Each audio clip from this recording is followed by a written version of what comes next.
آیت نمبر 97۔ قالو، تو اب بھائیوں نے کہا کہ یا ابا نستغفر لنا، کہ اے ہمارے والد آپ ہمارے لیے استغفار کیجیے، ذنوبنا ہمارے گناہوں کے لیے، انا کنا خاطئین یقیناً ہم بڑے خطا کار تھے۔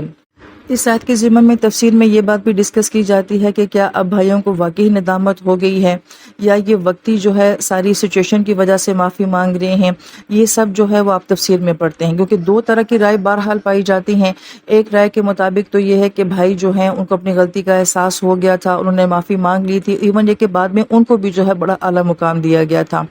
لیکن یہ رائے بھی پائی جاتی ہے کہ بھائی جو ہیں وہ آخری دم تک ان کی باتوں، ان کے الفاظ سے یہ بات ثابت ہوتی ہے کہ شاید ندامت اور معافی سچویشنل تھی، ان کے دل سے اتنی گہرائی کے ساتھ نہیں تھی۔ واللہ عالم، اللہ کی ذات بہتر جانتی ہے۔ پھر یہاں پہ بیٹے جو ہیں وہ اپنے والد سے کہتے ہیں کہ آپ ہمارے گناہوں کی معافی مانگے، وہ خود کیوں نہیں مانگ رہے؟ تو اپنے گناہوں کی معافی کے لیے اپنے ماں باپ کو کہنا چاہیے۔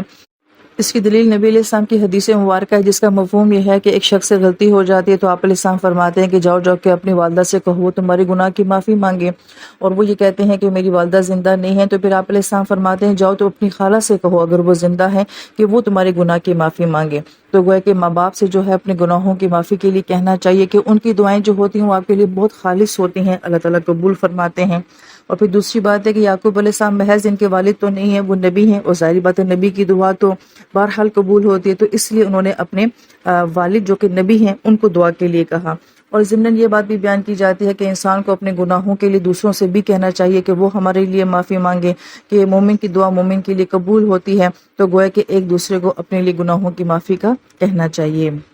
پھر غفور کے بعد رحیم کا ذکر آتا ہے، تو جو لوگ مستقل ترجمہ کرنے والے ہیں وہ اب اس بات کو جان چکے ہوں گے کہ جب معاف کر دیا ہے تو اس کے بعد پھر رحمت کا ذکر کیوں کیا جاتا ہے، کیونکہ معافی کا معاملہ تو یہ ہو گیا کہ اب آپ کو سزا نہیں دی جائے گی، لیکن سزا نہ دینے کے بعد کیا محبت بھی ملے گی اور پہلے جیسی عزت بھی ہوگی۔ تو رحیم کا لفظ یہ بتاتا ہے کہ صرف اللہ تعالیٰ کی ذات معاف ہی نہیں کرتی بلکہ دوبارہ سے تعلقات کو بحال بھی کر دیتی ہے، وہ پہلے والی عزت اور پہلے والی محبت اللہ تعالیٰ کی طرف سے دوبارہ مل جاتی ہے، اور یہ صرف اللہ تعالیٰ کی ذات ہی ایسا کر سکتی ہے کہ وہ معاف بھی کر دے